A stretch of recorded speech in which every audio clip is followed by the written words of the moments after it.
ये विदेशी बैंकों में जो काला धन पड़ा है वो हिंदुस्तान के गरीब का पैसा है, हिंदुस्तान के गरीब का हक का पैसा है।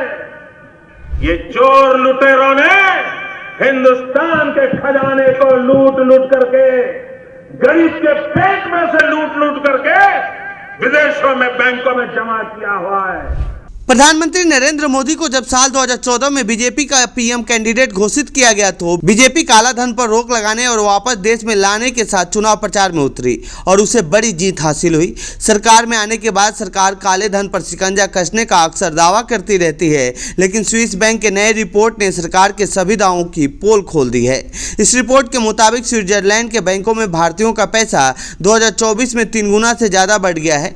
यह लगभग 37,600 करोड़ तक पहुंच गया है। स्विस नेशनल बैंक यानी एसएनबी के आंकड़ों के अनुसार यह 2021 के बाद से सबसे ज्यादा है। स्विस बैंक में जमा धन के मामले में भारत पिछले साल के 67वें स्थान से बढ़कर 48वें स्थान पर पहुंच गया है। पाकिस्तान की जमा राशि में आई गिरावट।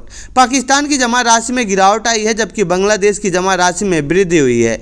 पाकिस्तान की बात करें तो एसएनबी में उसकी जमा राशि घटकर 272 मिलियन स्विस फ्रैंक रह गई है। वहीं बांग्लादेश की जमा राशि बढ़कर 589 मिलियन स्विस फ्रैंक हो गई है। ब्रिटेन सबसे ज़्यादा 222 बिलियन स्विस फ्रैंक जमा करके टॉप पर है।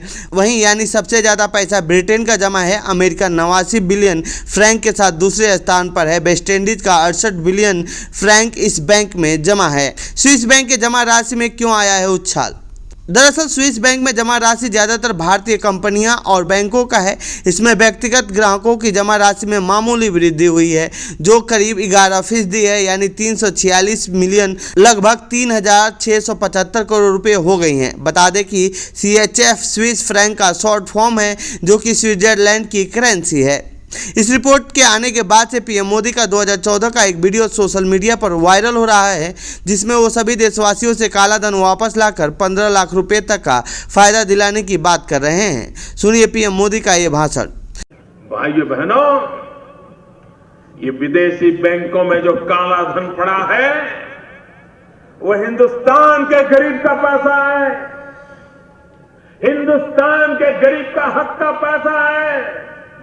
ये चोर लुटेरों ने हिंदुस्तान के खजाने को लूट लूट करके, गरीब के पेट में से लूट लूट करके विदेशों में बैंकों में जमा किया हुआ है। भाइयों बहनों, उसको वापस लाने का हमारा फैसला है। वापस लाना चाहिए नहीं लाना चाहिए? भैया जरा जोर से बोलो, लाना चाहिए नहीं लाना चाहिए? और मेरी तो बिल्कुल स्पष्ट मत है कि विदेश से काला धन वापस लाएंगे और जो फिक्स सैलरी वाले लोग हैं, बंधी हुई आय वाले लोग हैं और जो ईमानदारी से इनकम टैक्स भरते हैं, देश के लिए मर्यादित इनकम होने के बावजूद भी सैलरी वाले लोग इनकम टैक्स देते हैं। जिन्होंने देशभक्ति का काम किया उनका क्या गुनाह? जो चोर लुटेरे ले गए उनको तो कोई पूछने वाला नहीं है, लेकिन जो ईमानदारी से टैक्स भरता है उसकी कोई परवाह नहीं है। और इसलिए हमारा निर्णय है कि विदेश से जो काला धन वापस लाएंगे उसमें से कुछ परसेंटेज ये जो रेगुलर सैलरी वाले लोग इनकम टैक्स भरते हैं ना, उनको इनाम के रूप में वापस देंगे। उनकी देशभक्ति की इज्जत की जाएगी। तो ये थी स्विस बैंक द्वारा जारी किए गए आंकड़ों से जुड़ी हमारी रिपोर्ट। आपको कैसी लगी ये रिपोर्ट कमेंट बॉक्स में बताएं। साथ ही इस पूरे मामले पर आप क्या कहना चाहते हैं कमेंट बॉक्स में लिखें। बाकी देश दुनिया की खबरों के लिए बने रहिए हमारे साथ। धन्यवाद।